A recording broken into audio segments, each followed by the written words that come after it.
So many people are looking to live happier, more stress-free lives.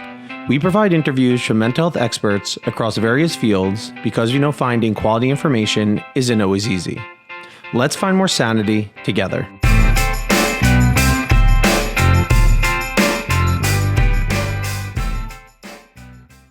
Hello and welcome to a very special episode of Sanity Podcast. This is part of the Sanity ABCT collaboration. I'm going to call this episode the MJ's Eras Tour, and many of you guys will know who Mary Jane or MJ is, but for those of you that don't, let me give her a small introduction.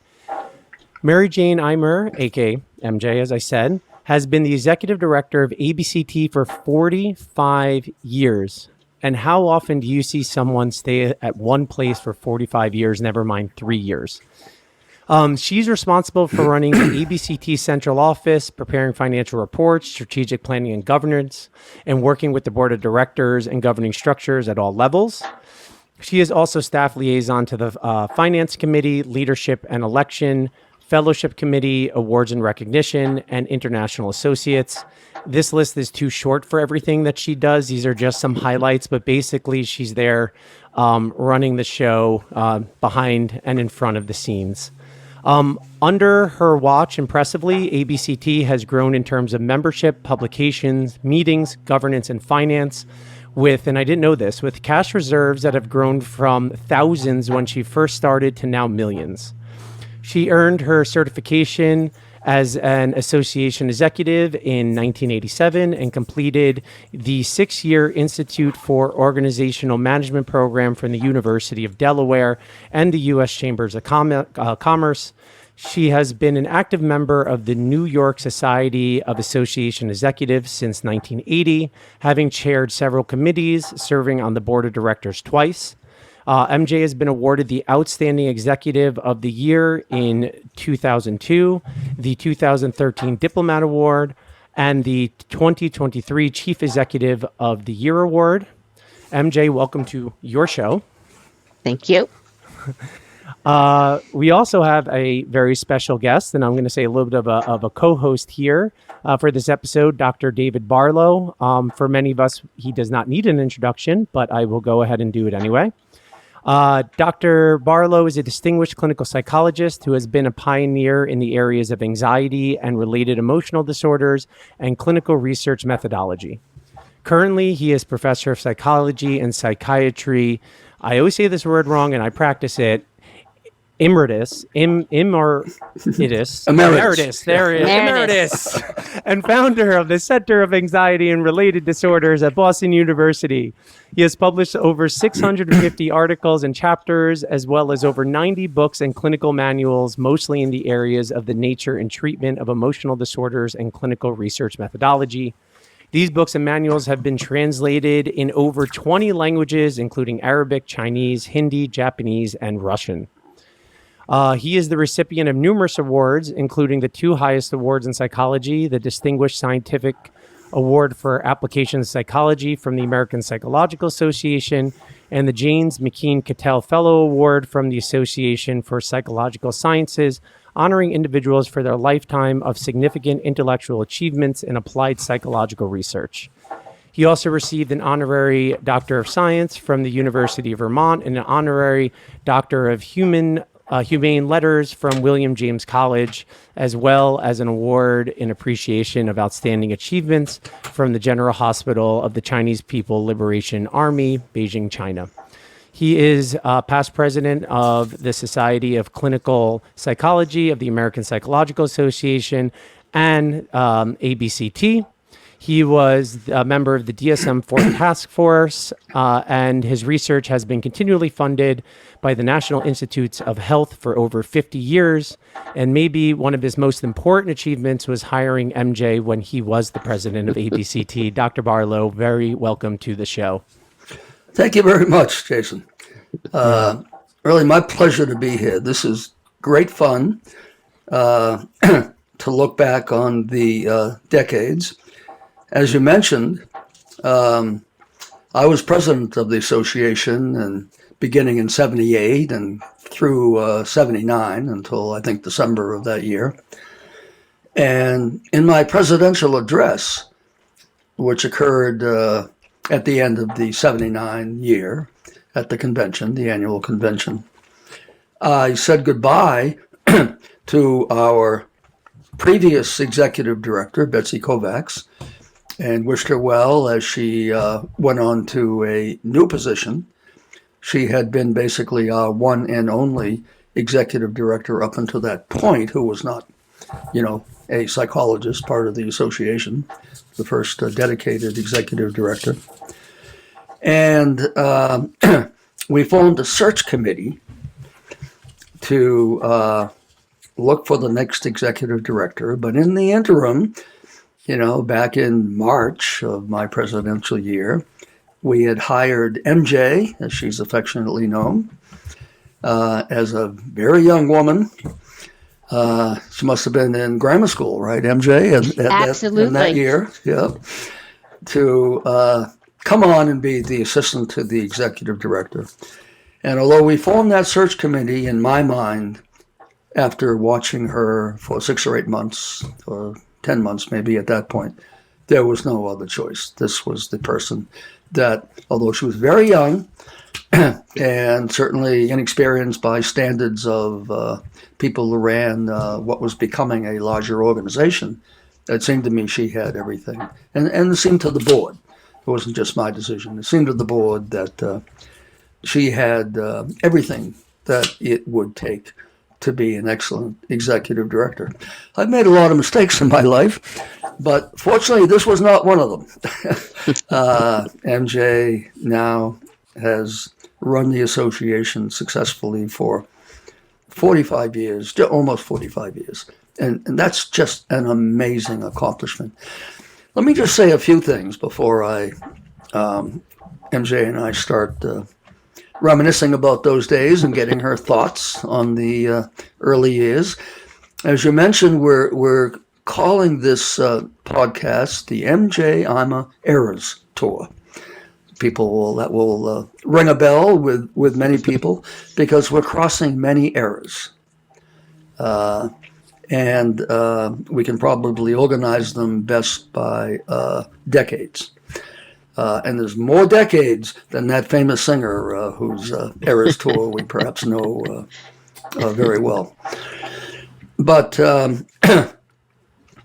so when I was president, when I assumed the presidency in 1978, behavior therapy, as we called it then, there was no cognitive at that point. We'll say more about that as the podcast goes on. But the Association for the Advancement of Behavior Therapy had been through kind of a tumultuous decade.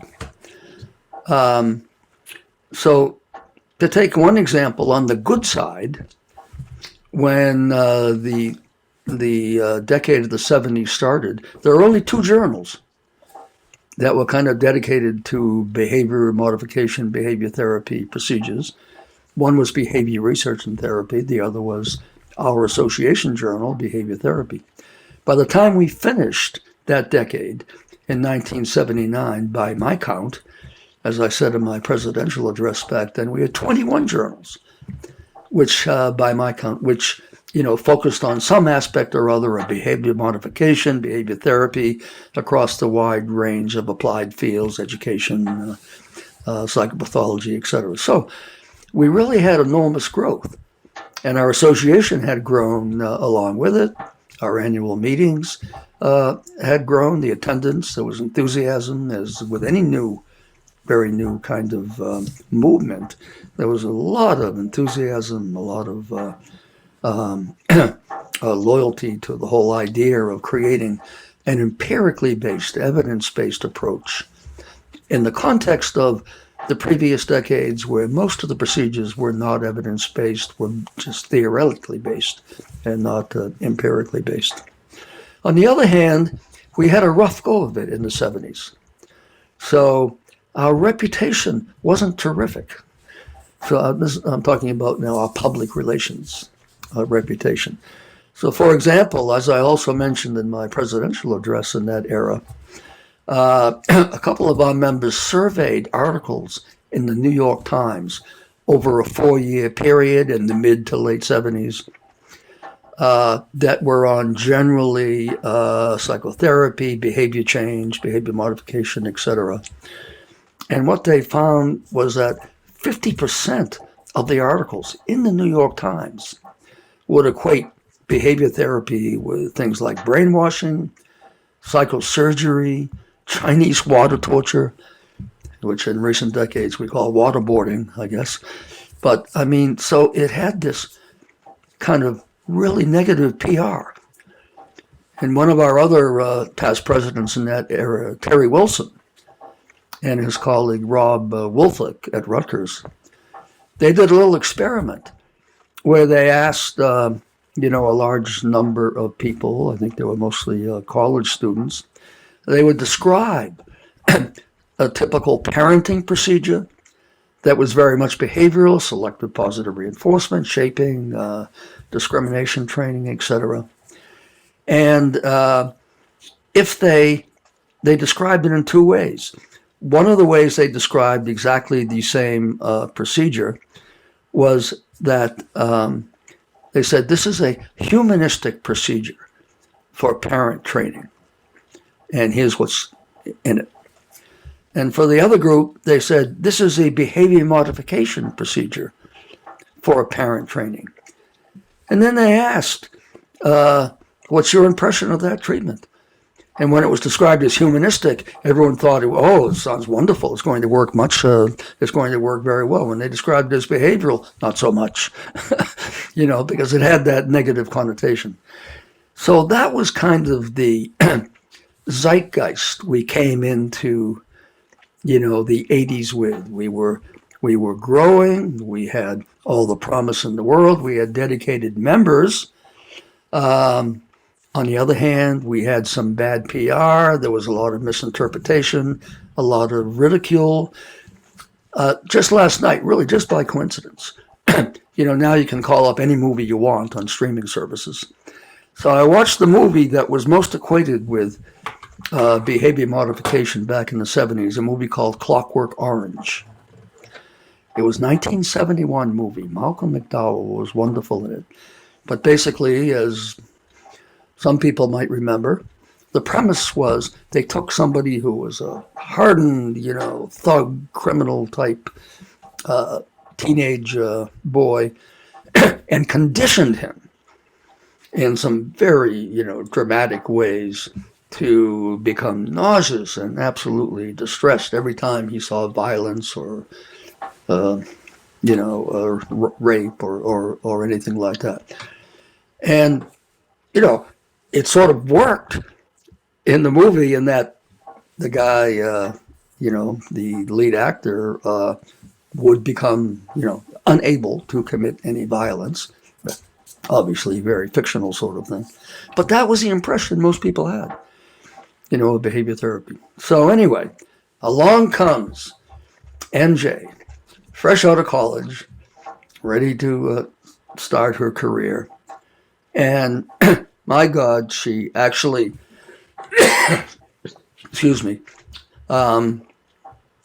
45 years.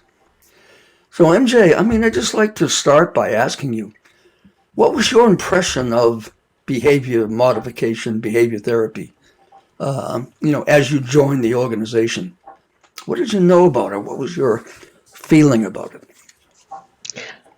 I really didn't know that much. I was aware of the movie A Clockwork Orange. I was aware of some of the concerns that the leadership had. I was very much aware that my leadership at that time thought of themselves as rebels, that there was a lot of coming together to try and correct misperceptions.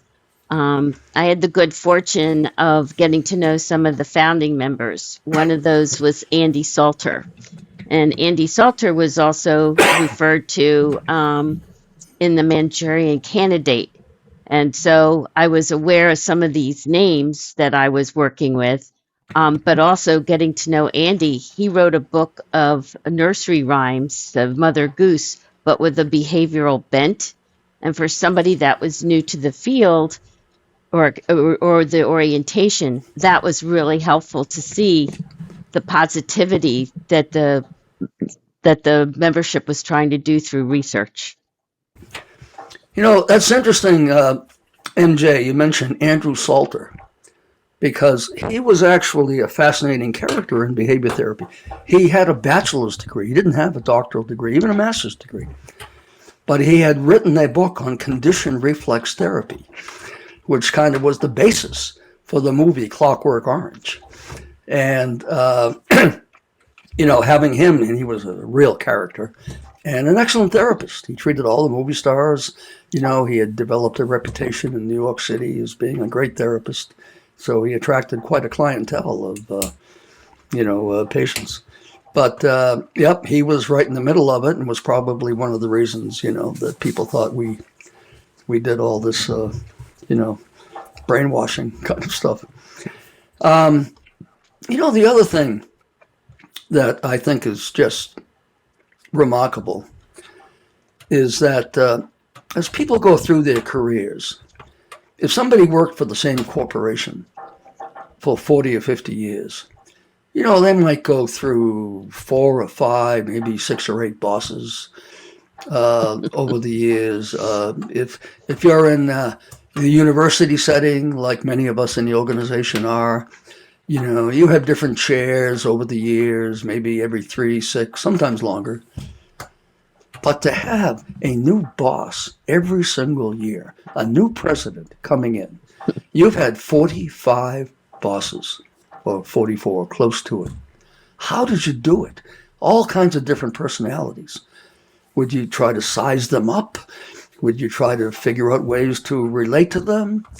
How did you manage to do that over all these years?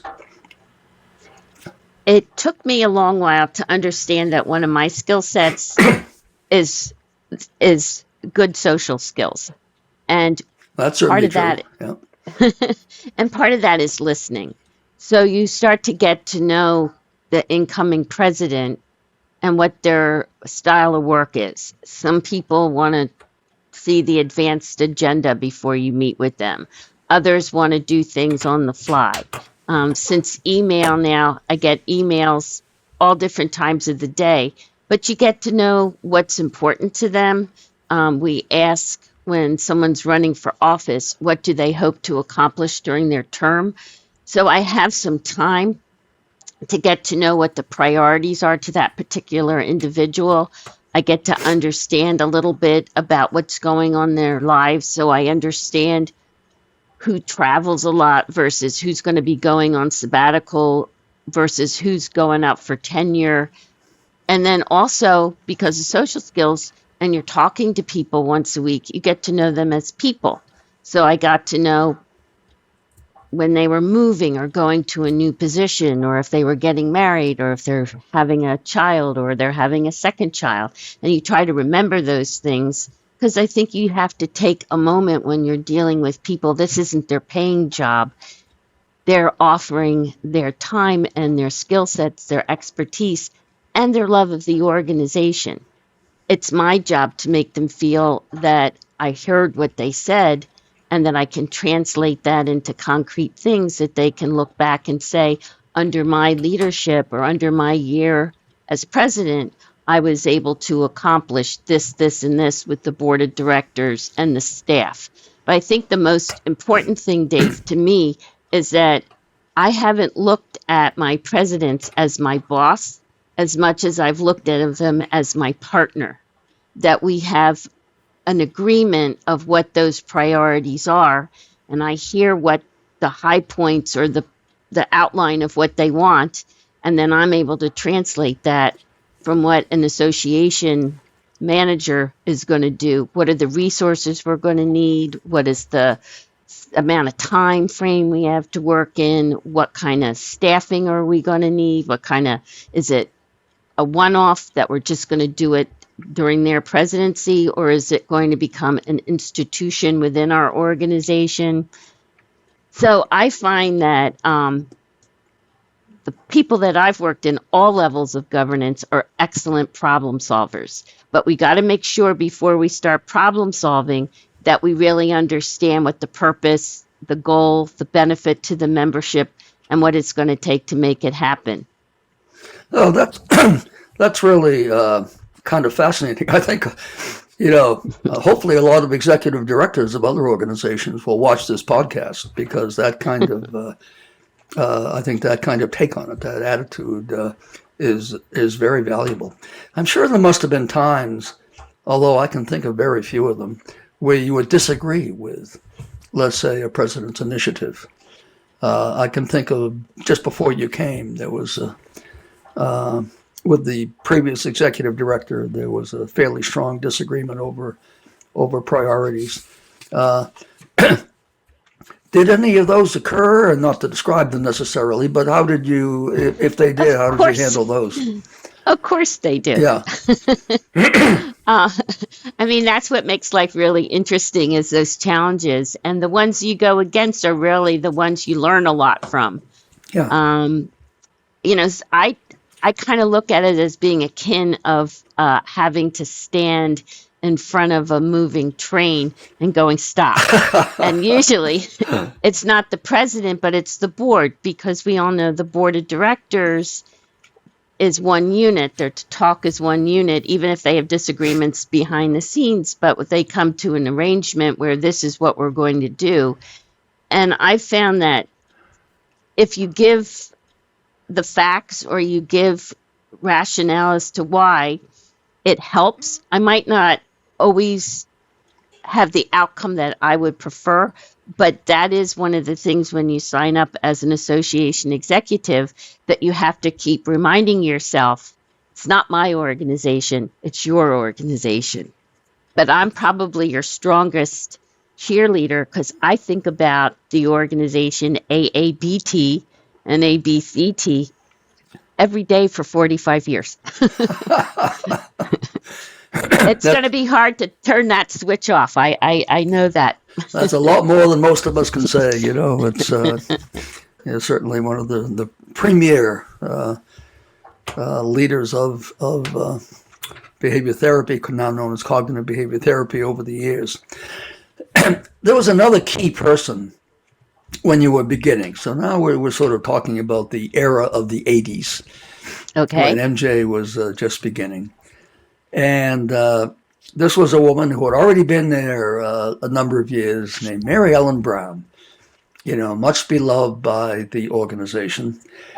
And when you came on, I know one of the, I think, important things about ABCT, then known as AABT, is that, as you pointed out, there was a lot of loyalty and dedication on the part of the members. We really felt in those years like we had a revolution.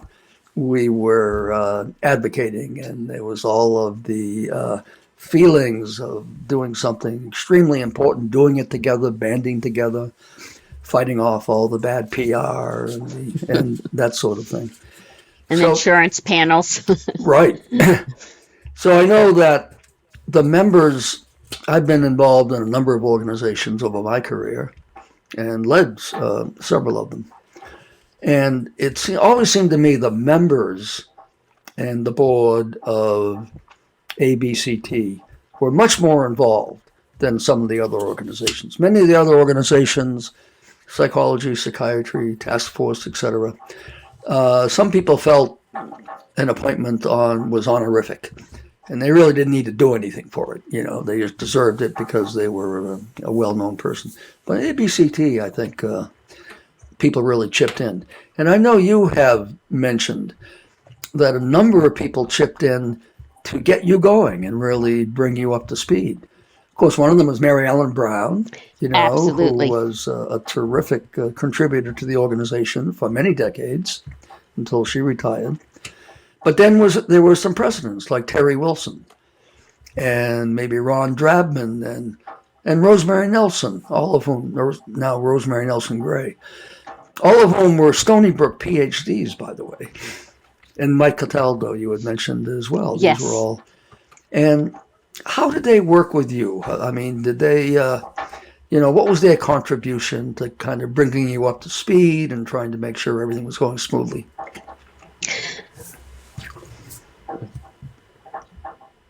Each one of them was very different, because at that time, Rosemary, I believe, was secretary treasurer, and Rob Drabman was involved with the finances too. Yeah, treasurer probably. And and I can honestly say that when I was starting, I felt that everyone I worked with wanted to see me succeed. And so I felt comfortable saying, I don't understand that. But I also understood I better get up to speed fast, which is why I started going to classes that were offered through the New York Society of Association Executives, or ASAE, because they would tell me what this is how we do it, this is why we do it. But I knew that I needed to stay current. I mean, I will tell you, I'm a lifelong learner. I know that things change all the time. And I felt I was dealing with, people that were paying attention and were changing as the times were too. Because back when I started, our books were all done in hand, and Michael Cataldo would come in and look at the books. So we had a part-time bookkeeper. And I remember every time he left, I would cry, and then I would get myself together because he would find things that I missed. And I took it all so personally. But I knew that, once I got my act together, we would be fine. But they would talk to me on the phone, because that's the days before email and internet or fax. Yep. And so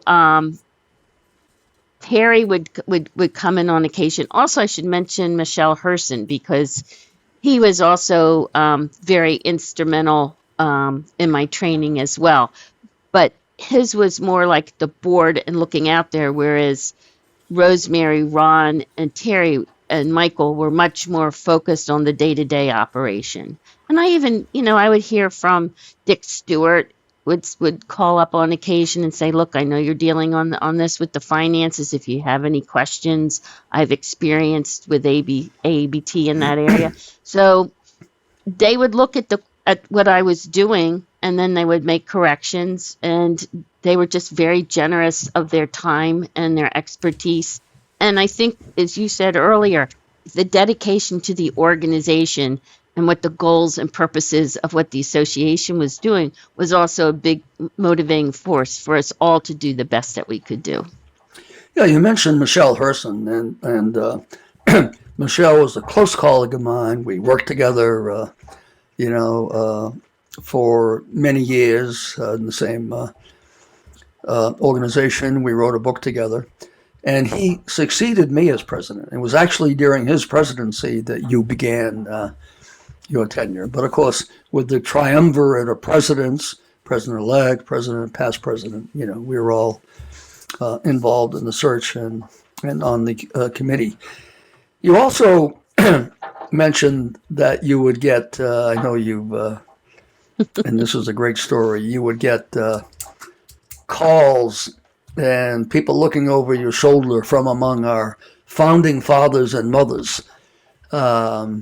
And in particular, people who I remember very clearly from associating with them, Cyril Franks, who generally is the guy credited with starting the organization and naming it back in the middle 60s. Of course, you mentioned Andrew Salter already, and Dorothy Susskind. Back in those years, the notion was that AABT started in Dorothy Susskind's bedroom in New York City, because that's where they used to have their meetings. Andy Salter, Cyril Franks, and Arnold Lazarus, and others, maybe even Wolpe. But what was it like speaking to them? I mean, they're very much historical figures now, no longer with us, obviously. But what were they? What was their agenda when they would call you directly? They wanted to know what was happening and how I was dealing with it. And then they'd make very helpful, useful suggestions. And then I just got to know them as people. I don't know if you know this, but I am a fourth generation only child female. My daughter's the fifth. We have lots of experience dealing with older folks, because when you're an only child, you're dragged everywhere. So to me, I was very comfortable talking with them all, and I knew that they were coming from a good place. And then I think it was as much knowing what was going on to what was going on with the organization is also getting to know them. They were very generous of telling me some of their experiences. I mean, Dorothy, I had the good fortune to interview her for ABCT's archive series, and she is a social worker, and things weren't working with the education that she got, so she pursued different alternatives and found Joseph Wolpe and took courses with him. The idea of her bedroom, you're absolutely right. Just probably she started in a studio like many who first come to the city, and that's where they would meet. And so she had a file cabinet of all the papers and so on. And it was fun interviewing her because she said, you know, Mary Jane, if this was later when we started this organization, I'm not so sure that Cyril would have been the first president. And I got a chuckle out of that. But they're all delightful. Leo Renya was one of my favorites, too, because he would call and just give me insights because he was a mentor to many of you. And so I would get the inside scoop. So not for this podcast, but at some point, I have a lot of stories I could be telling. I bet you do, and we would absolutely love to hear them. People may not realize, just to add a little bit of history to it, that Leo Renya played a very pivotal role in the beginnings of behavior therapy. He was a student of Kenneth Spence out in Iowa in the late 40s, maybe spilling over into the early 50s. And just briefly, when he got his PhD, there were no jobs, no academic jobs. They were very scarce in those days, academic jobs. But he, and there was no internet, of course, but he noticed in some periodical or other that there was a job in Cape Town, South Africa. And for a temporary job, a year or two, for an instructor needing a psychologist. And he wrote back, and lo and behold, he got the job. And so we got on a boat in Iowa on the Mississippi River, all the way down to New Orleans, got on a freighter, making its way, across the Atlantic to Cape Town, where he took that job. And one of his students there, who was doing their doctorate degree, it was a physician. But in those days, instead of an MD, they had a Bachelor of Medicine.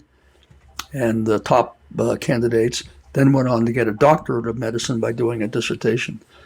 And one of his students was Joseph Wolpe. And he actually taught Wolpe the principles of learning and conditioning and behavior therapy and everything. So he had an enormous influence. And then he came back in later years and was a professor at Boston University, where he trained my mentor, Joe Cotella, who was an early president of AABT. So again, there's an interesting web of history among some of these founding fathers and mothers. But Cyril, yeah, sorry. Go ahead. Yeah. I was just going to say, and Cyril was, like you said, Andy was a character. I think Cyril was a bigger character. Yeah. He was just a delight. And I think one of the facts that many people don't know is when the journal Behavior Therapy was first founded, the cover was purple. And a lot of people would, why purple? It's because my wife's name is Violet. I didn't know that. Oh, okay. That's a terrific story. He was paying tribute to Violet. He was also very intimate. Yeah, I know that. I'm pretty sure Violet and Rhoda Salters were also at those early meetings. Yes. That they were giving input as well. And Violet was actually a psychologist, so. Yes. But she was a delightful woman. Yeah. Oh, absolutely. And Cyril was a character. No question about it. There were some other kind of developments in the 80s, still in that era. I remember one of them when I came on, which was a big deal at the time, was that we actually housed the Society of Behavioral Medicine. The reason for that is that society was, at that time, the president was one of my mentors, Stuart Akers. was a psychiatrist and who spent the last 50 to 60 years out at Stanford.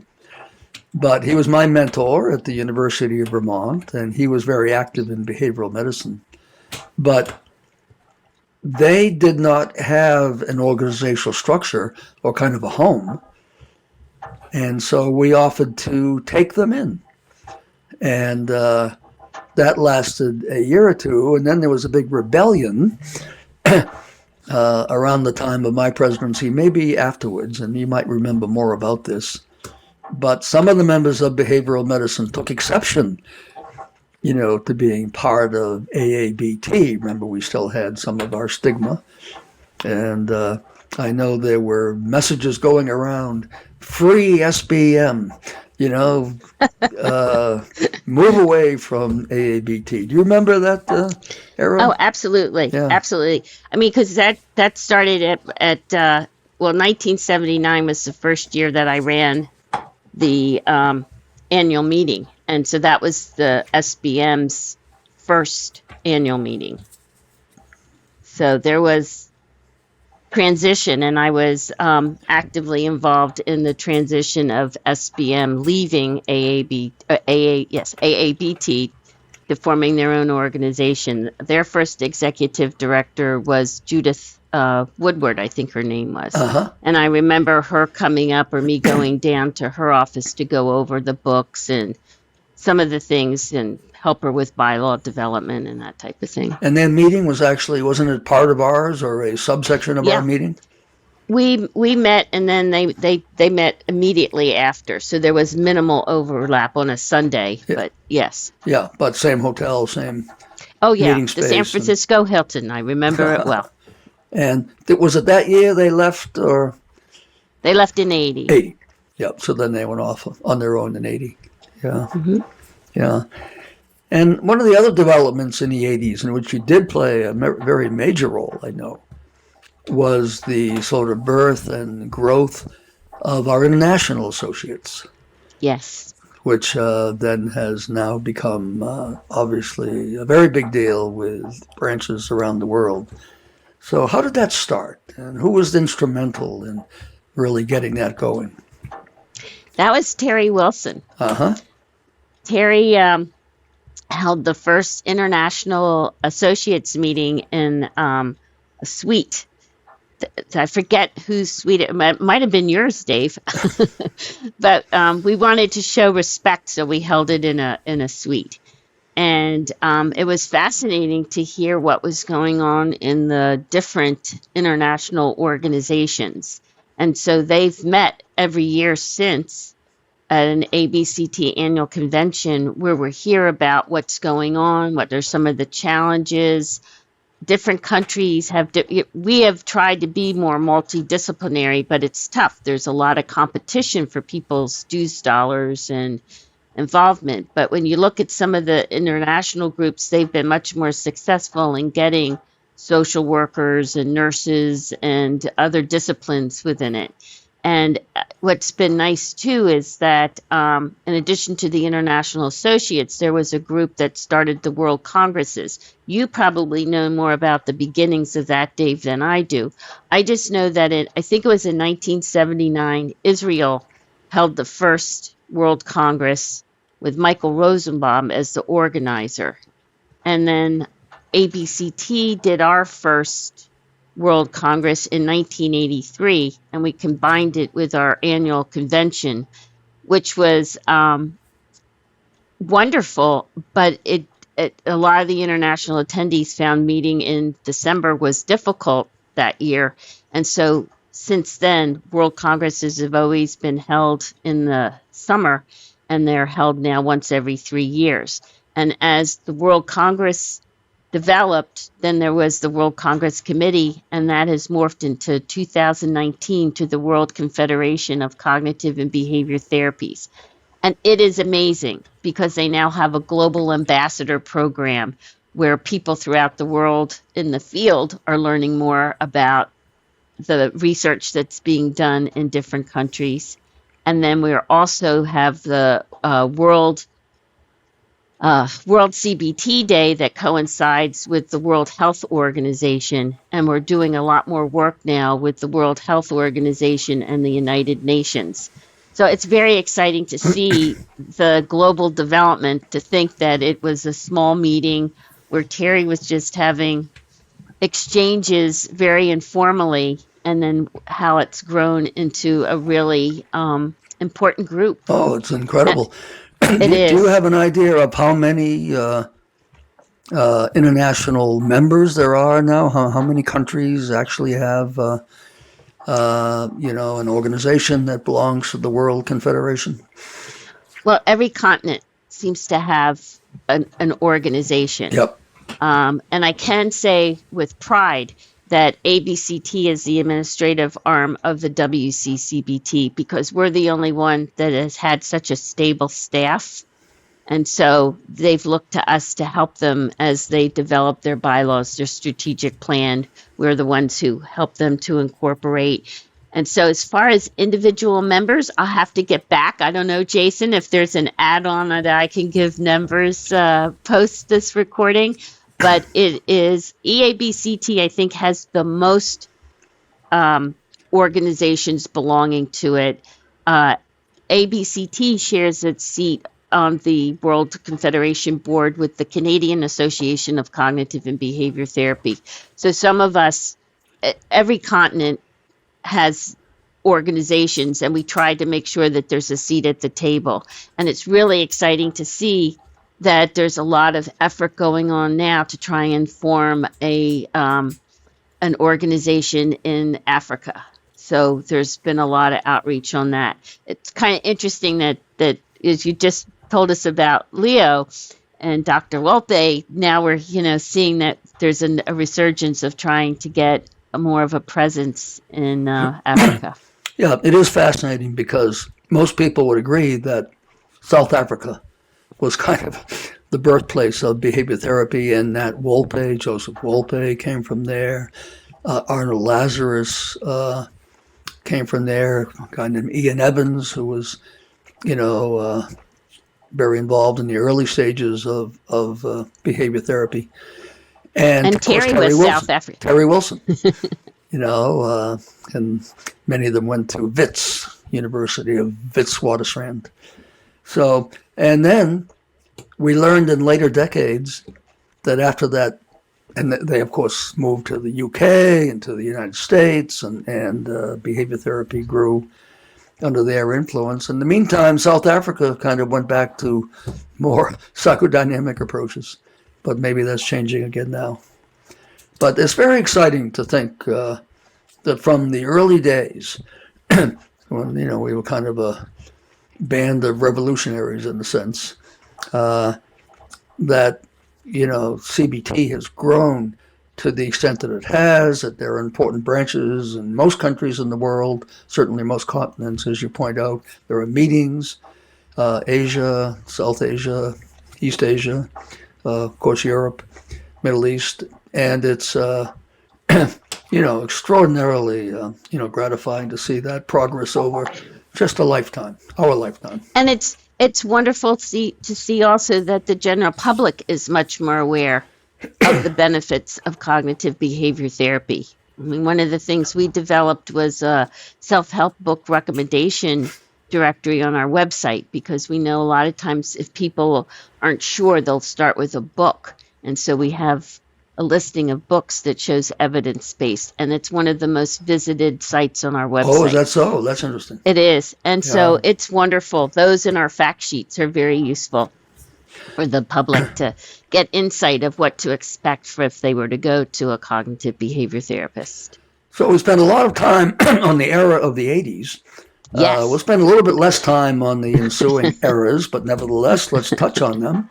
If we move to the 90s, I remember one of the sort of major occurrences in the 90s was the 25th anniversary of AABT, still called AABT at the time, because it started, I think, in 66. Yes. So 91 would have been the 25th anniversary. And you put out a little you did a little sort of anniversary book, the 25th Yes. anniversary book, which I still have. And I do too. I was looking at the other day. It's a wonderful thing. One of the great things is pictures of all of us, the past presidents up until that point, as young Right. kids or even babies, and but also recounting the history. But one remarkable thing from that book was looking at Joe Wolpe's. Joe Wolpe was still alive. He ended up passing away in, I think, 97. And we each got to have a little paragraph under our picture, the past presidents up until that point, and saying whatever we wanted to. And what he said was, the biggest mistake ever made by behavior therapy was allowing the cognitive therapy people into the organization. And this has been terrible. It's diluted behavior therapy, and they've taken us down the wrong path. He was such an iconoclast. And one of the reasons that he was able to, and he was an iconoclast back in the 50s when he was fighting psychoanalysis, with this new behavioral approach based on Pavlov and learning theory people. But he had very set in his ways. But it's just an example. Yes. Even then, cognitive therapy, everybody nowadays would say CBT, second nature, cognitive behavior therapy. Back then, it was still anathema to some people, which is really interesting. What are your memories of that era? Yeah. I was going to say I have a couple of anecdotes to that, but yes, Dr. Wolpe also would contact me on occasion, not necessarily to see how I was doing, but to tell me things we needed to be addressing. And one of my fondest memories, and Dave, I don't know if you were there or not, but one of the World Congress were held in Copenhagen, and at the closing dinner, Irene Ostrup was the convener for that World Congress, and she got Dr. Wolpe and Aaron Beck at the dinner to acknowledge each other's contributions and that how the field was changing and to shake hands. I mean, that's one of my vivid memories. Wow. Of, it's an amazing field because it is research-based and people change because they see that the field has changed. Yeah. The data shows, and they're not locked into it. I mean, to me, one of the most amazing things when you look at behavior therapy, which in my mind is the most important thing that we do, because that's the foundation of the field. And that if they do a study and they replicate it and it doesn't work, they say, it doesn't work now. We've did this, this, and this, and we now know this. I mean, I think how many fields do that? I mean, I take great pride that our members really do take improving the human condition so seriously.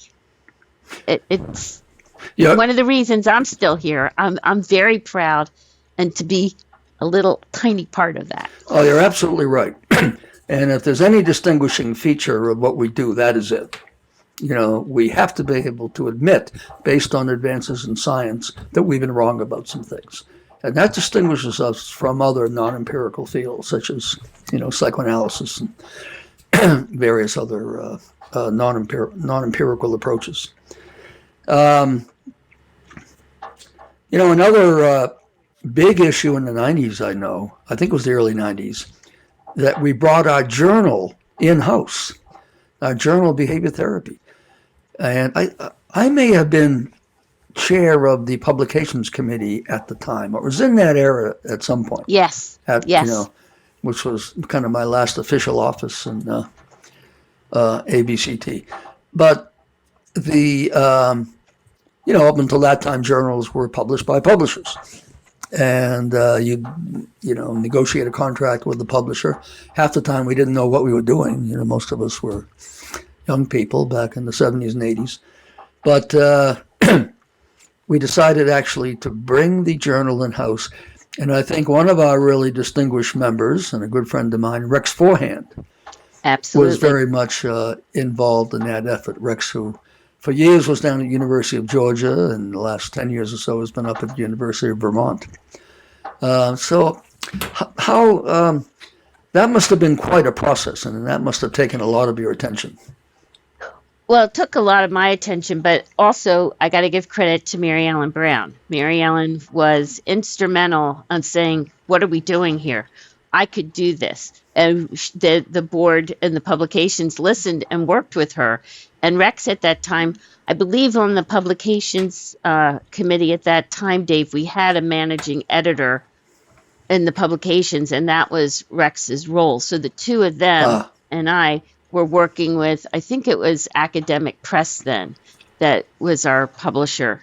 And we were negotiating with them on how to make the transition. And also to give credit to Mary Ellen, who is still a cherished colleague and dear friend for all those years together, is that she was also instrumental in putting together the memorable booklet you referred to at the 25th anniversary. Yeah. Like, I got to give credit where credit's due. Oh, absolutely. Yeah. Rex was in here talking, he was coming down to New York working with us. He was very generous and smart. Yep. He's made an impression wherever he's gone. He's a Absolutely. very positive, whatever university he's been at, has made enormous contributions. But I think that's another good example of the members, themselves playing a major role. Absolutely. In the association as it went forward. So, so moving on to the turn of the century, now all of a sudden we're in the next century, and you've been with us 20 years, a little over 20 years. I know one of the very big issues, for reasons we've already discussed a little bit about, was changing the name of the organization itself. And finally getting the term cognitive in there. How hard was that? What kind of resistance did you run into? How did that process unfold? It was hard. It was hard. It's interesting because the leadership at the time, I know Jerry Davison was, I believe he was the publications coordinator at that time. And we had meetings with the publications, but then we went on a strategic retreat, which is a wonderful opportunity for the leadership to really do deeper dives into issues that we are wrestling with. And that it just seemed that the science was changing, the direction was changing, there was more evidence that this was important in treatment outcomes. And so we went through the process of educating the membership before. I believe we did a survey so that it wasn't like a complete surprise. And so we took a vote, and the majority of members went for it. And we lost some members who were very vocal in their dissatisfaction with us adding that word. You actually lost some members. Yeah. Oh, yeah.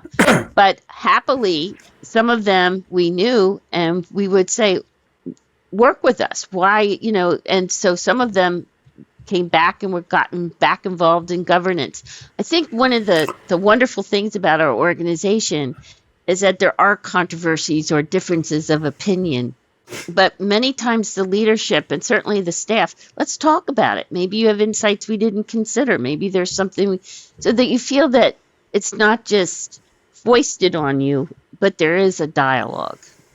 And you're trying to run an organization that's going to be for the greater good. Sometimes you have to make some painful decisions for people that disagree, but in the long run, it's what's better for the organization. And when you say the organization, you're really talking about the members. Yeah, I think a lot of our younger members would be shocked to hear how hard that was. Yes, it was. To hear that cognitive therapy techniques and, focusing on more cognitive variables as opposed to overt behavioral. But I think that was a real turning point too, Dave, for the general public to have more of an understanding of why they should seek a cognitive behavior therapist for their child or for themselves or whatever problems they were facing. And that's when you started seeing that members could be putting on their insurance reimbursement forms. They could list, whereas before it was always just psychotherapy. and then they could get a little bit more specific, which was very important. Even for you, all these behavioral terms creep into your conversation, huh? Reinforcement instead of reimbursement. Yes.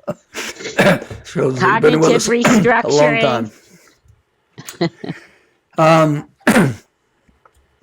Yeah, there's many stories about changing the name. I know there was one rumor that you were waiting for poor Joe Wolpe to die, before somebody brought it up. But it was obviously bigger and broader than that. And I don't think he would, in the end, mind it, because after all, he was, very much an empirical kind of guy. So now we're into the, 2000s, even the 2010s, and the organization has grown. How much has it grown? We alluded to some of the, Jason alluded to some of the budgetary growth early on. What about membership?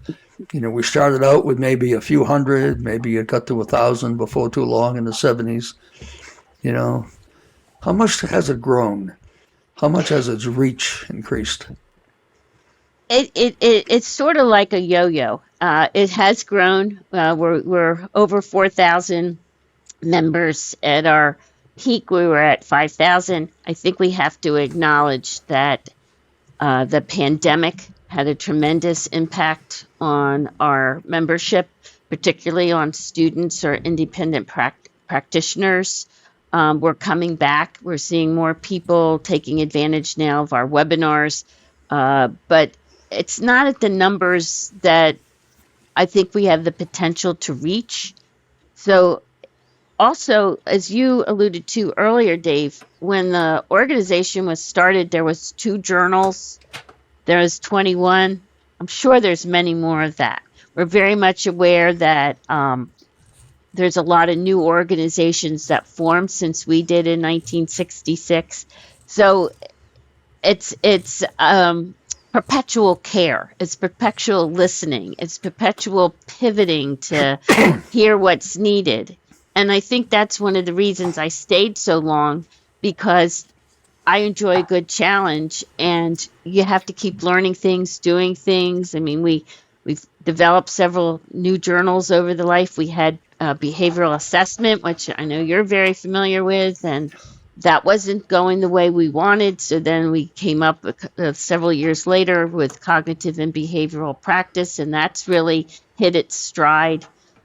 We've gone through assessment series. So I think the organization will continue to grow and be viable as long as we're paying attention to the changing environment of what's needed by our members. Because at the end of the day, they have to feel that they're getting value for the money that they spent.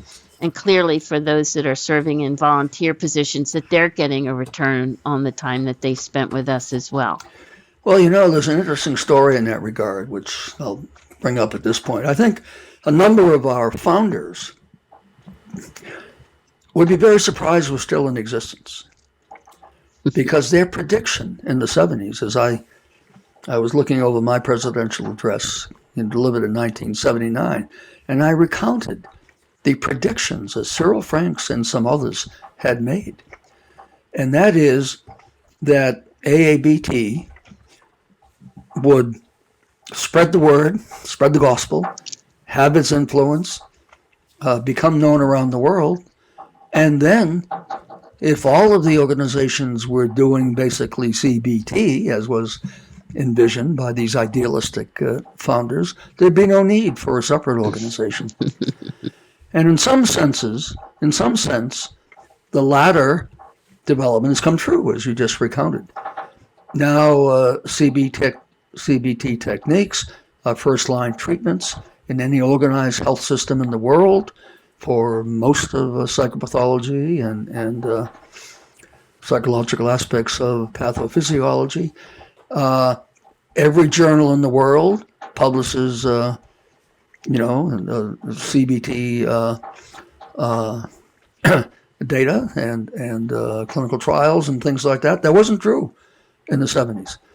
One of the reasons we founded our journals to begin with, because we couldn't get CBT, we didn't call it CBT then, we couldn't get behavior therapy in any of the mainstream journals, Journal of Consulting and Clinical, what was the Archives of General Psychiatry at the time. The mainstream journals that wouldn't touch it, except on a very rare occasion. And so the question really still is, among our founding fathers predicting that, the spread of behavior therapy would be such that it would become mainstream, and that it would be basically the basis for evidence-based psychological interventions. Why does there continue to be a need for it? Well, I think you've demonstrated it. You might have some comments on that in terms of, given that we're so ubiquitous now, in a good way. I mean, it's a wonderful development. We were right back in the 60s and 70s, when we were sitting out there on a ledge, fending off the psychoanalysts. But what is it that continues to be attractive, that we still have this very strong core of 4,000 members, and our conventions are very, extremely well attended? Still, one of the things that I really note is our students. It's the thing they look forward to most every year, is ABCT. That's the meeting where they want to present a poster, they want to be part of it. Why are we still so popular? Well, I think it's many of the things we've already talked about, but new to that, I think young people still want to help others.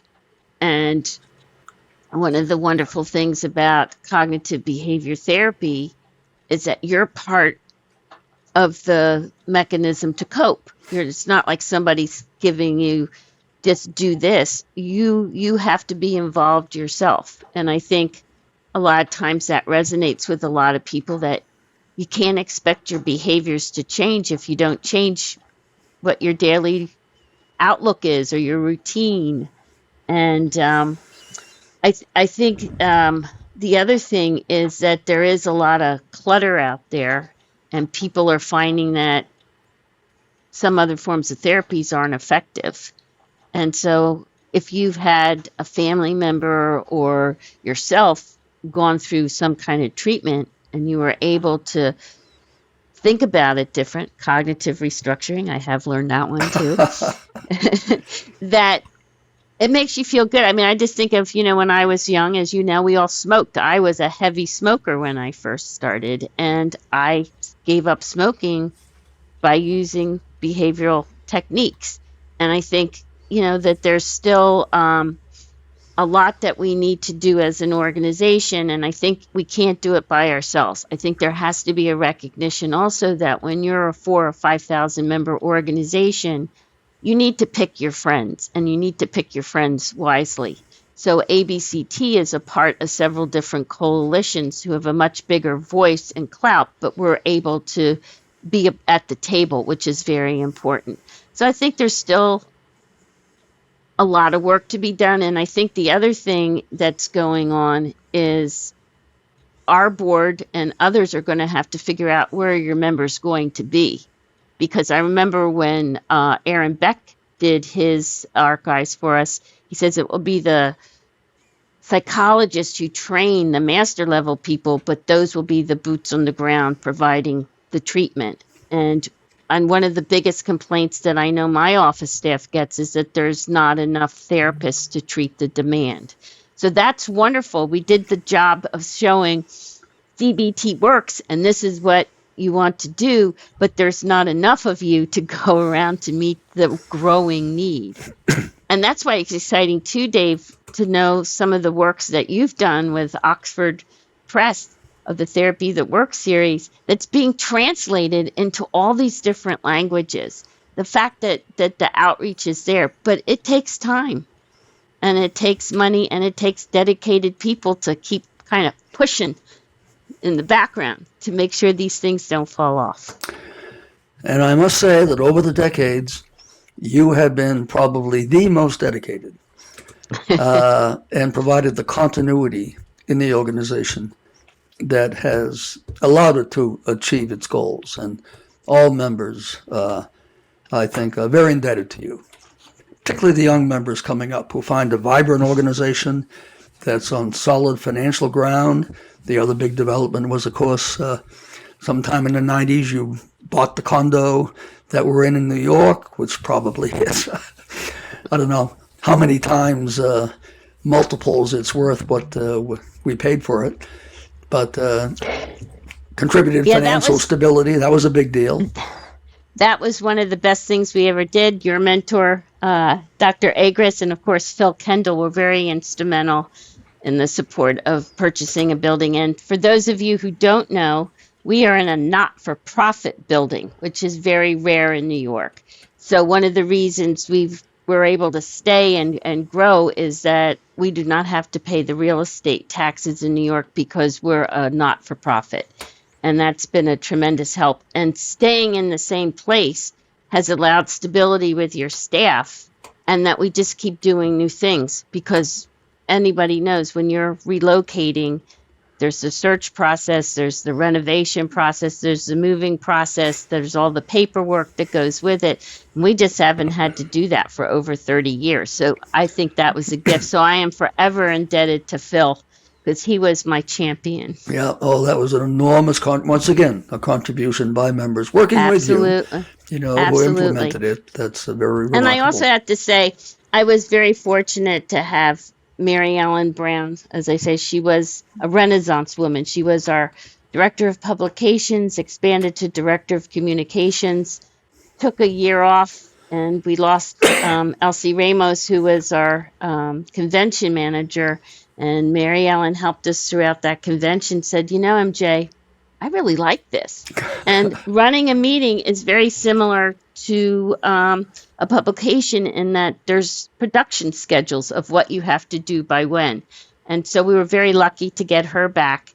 And then we're very fortunate to have David Teisler succeed Mary Ellen with our publications. Things have grown under his tenure as well. So it's not just me. You got to, and then wonderful leadership that, as I say, partners. Well, I do think it is you, and that the stability of the staff over the decades has been extraordinary for any association. These associations are typically, in my experience, characterized by a lot of turnover.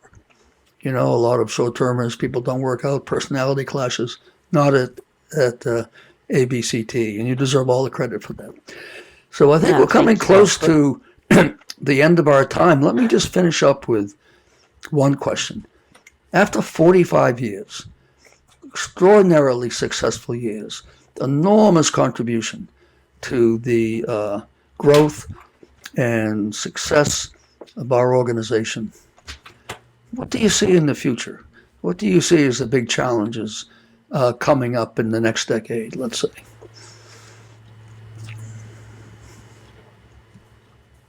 Well, certainly, I think, as I mentioned earlier, for some of the things we want to do, we're just too small, and we need to be looking at partnerships with other organizations.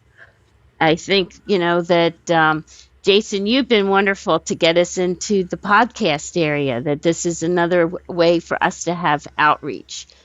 We have to be willing to take some risks, and we have to make sure that the up-and-coming generations know the value of giving of their time and serving in their professional home, and that it's not a group of us waiting for somebody to tell us what to do, but for us to say, well, what are the changing things that you see? I look at it that, where are your students coming from?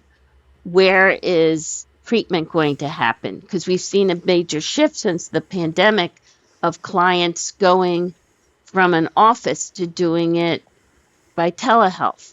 We're finding that for some communities, that's really good. If you're in a chaotic environment, it's easier for you to do things digitally, going online, as to physically getting there and leaving your kids behind.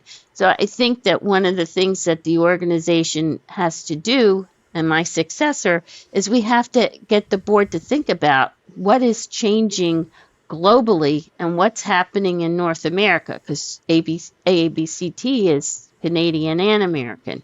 And we need to be paying more attention what the trends are so that we can meet those trends. And one final thing.